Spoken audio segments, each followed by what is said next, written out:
শরীয়তপুর ও নড়িয়া উপজেলায় পদ্মা নদীর তীরে অবৈধভাবে ড্রেজার দিয়ে বালু উত্তোলনের প্রতিবাদে যুক্তরাজ্যে বসবাসরত শরীয়তপুরের রেমিটেন্স যোদ্ধারা পূর্ব লন্ডনের আলতাবালি পার্কে ১১ মে রোববার এক মানববন্ধনের আয়োজন করেছেন।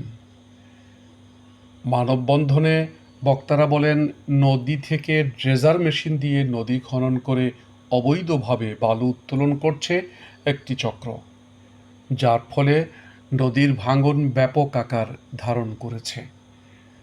বক্তারা শরীয়তপুর ও নড়িয়া এলাকাকে নদী ভাঙনের হাত থেকে বাঁচানোর জন্যে অবৈধভাবে বালু উত্তোলন বন্ধ এবং বেড়িবাঁধ রক্ষা করার জন্যে সরকারের নিকট আহ্বান জানিয়েছেন।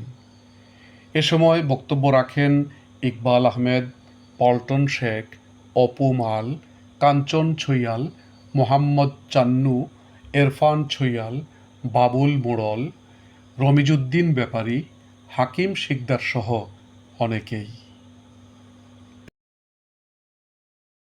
Please subscribe our channel.